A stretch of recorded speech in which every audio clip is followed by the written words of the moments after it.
Now I give you some another example. Suppose gold. What is the symbol of gold? AU. Now all of you will agree, sir, gold is a pure substance. If I write AU, it is a pure. If I write copper, it is pure, because what I have taught you, elements which can be represented in symbols are pure substance. ये मैं नहीं पढ़ाया, पर अब detail देखिए. Gold, if it is AU, it is pure. But if it is jewelry, jewellery समझते हैं ना, जेवर, उसको सब बच्चे बोलेंगे से कुछ लड़की को पूछेंगे आपका ज्वेलरी प्योर है, तुरंत बोलेंगे यस यस मेरा तो प्योर है, देखिए कितना अच्छा चमक है. कोई कुछ बोलेगा, लेकिन सच्चाई क्या है? जब वेन ज्वेलरी बनाते हैं तो उसमें डिज़ाइनिंग करनी पड़ती है, डिफरेंट शेप को चेंज करना पड़ता है. तो इन डिज़ाइनिंग मैलिएबिलिटी को इंक्रीज करनी पड़ती है. तो क्या करते हैं, कॉपर या सिल्वर उसमें मिला देते हैं. तो जब मिला देते हैं तो क्या कहेंगे, AU is pure substance but AU jewellery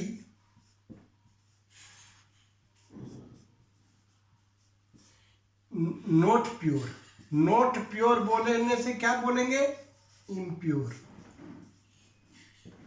इसीलिए आगे पढ़ाएंगे. ये कैरेट में होता है, 22 कैरेट्स. आजकल हॉलमार्क आया है, वो भी 91 पॉइंट समथिंग है, इवन 99% हो सकता है, पर प्योर तो नहीं होता. पर व्हेन यू से गोल्ड, अभी ये समझने की बात है. दूसरी बात, मैं दूसरा एग्जांपल लेता हूं. आप कहते हैं वुड.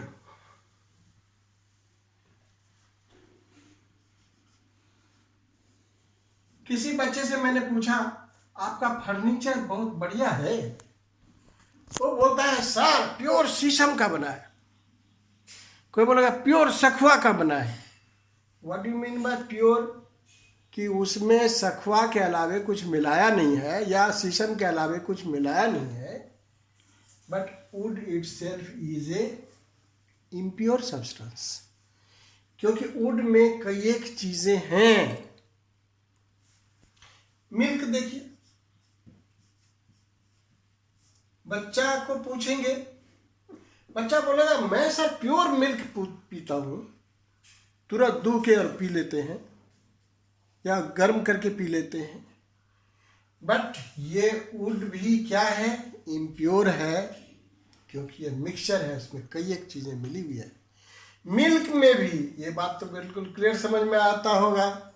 मिल्क में सिर्फ मिल्क नहीं है, प्रोटीन भी है, फैट भी है, मिनरल्स भी है, विटामिन्स भी है. तो मिल्क इज प्योर नहीं कर सकते. उसी प्रकार से ब्रास है या ब्रॉन्ज है, आपके घरों में स्टील यूज होता है, स्टेनलेस स्टील यूज होता है. हम प्योर बोलते हैं बट प्योर होते नहीं हैं. जब हम दुकानों में जाते हैं तो वो बोलते हैं ये प्योर है, अपने तरफ से वो गलत नहीं बोलते, बट साइंस की भाषा में प्योर और इम्प्योर का मतलब है. तो ये इम्प्योर बोलेंगे. तो अब इम्प्योर सब्सटेंस का एक दूसरा रूप दिया गया है, दैट इज कॉल्ड मिक्सचर. क्या बोलते हैं, मिक्सचर. सो इम्प्योर सब्सटेंस को आजकल मिक्सचर बोलते हैं.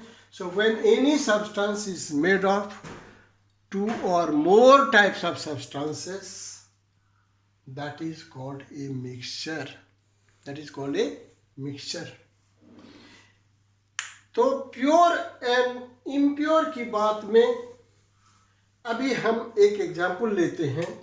मैंने कहा AgNO3, इसका क्या नाम है, silver nitrate. It is a compound. ये तो तुरंत आप पकड़ लेंगे, सिल्वर है, नाइट्रोजन है, ऑक्सीजन है, कई एक एलिमेंट से बना हुआ है, बट इट इज ये मॉलिक्यूल है। तो ये यदि इस रूप में लिखा जा सकता है, any compound which can be written in the form of compound by providing chemical equation. Chemical equation अगर हमने लिख दिया तो definitely it is a compound. तो क्या डेफिनेशन आया? What is the total outcome of the definition? Any substance which can be represented by its symbol or in the form of compounds under chemical compounds which can be represented through formulas. Sugar C12H22O11, common salt NaCl, glucose C6H12O6, कोई भी लीजिए, bleaching powder CaOCl2, तो चाहे कोई भी लीजिए, अगर इसको फॉर्मूला में कई एक एलिमेंट है no problem, but if it is in the molecular form, अगर हम लिख सकते हैं उसका फॉर्मूला केमिकल कंपाउंड के रूप में, वह भी प्योर सब्सटेंस कहलाएगा। अब अगर कोई पूछे और किसी कंपटीशन एग्जामिनेशन में आए तो आप ध्यान में रखिए कि वुड का, मैंने कहा किसी बच्चे को वुड का फॉर्मूला लिखिए, वो हम भी नहीं लिख पाएंगे। मिल्क का फॉर्मूला लिखिए, नहीं लिख पाएंगे। हनी का फॉर्मूला लिखिए, नहीं लिख पाएंगे। ठीक है, पर हमने किसी को पूछा एल्युमिनियम सल्फेट का फॉर्मूला लिखिए, ठीक है, तो आपको नहीं भी मालूम है फॉर्मूला, लेकिन आप ये सोच सकते हैं कि फॉर्मूला तो हो सकता है लेकिन मैं लिख नहीं सकता, Al2SO4O3।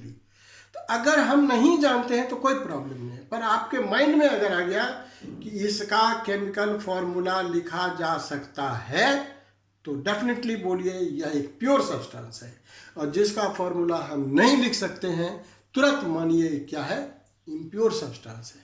हमने कहा लिखो भाई फॉर्मूला इंक का फॉर्मूला कैसे लिखेंगे? नहीं, क्योंकि इंक कई एक सब्सटेंसेस से बना है।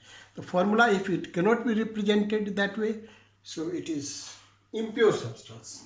सो this is our first lesson in the is matter around us, pure and impure.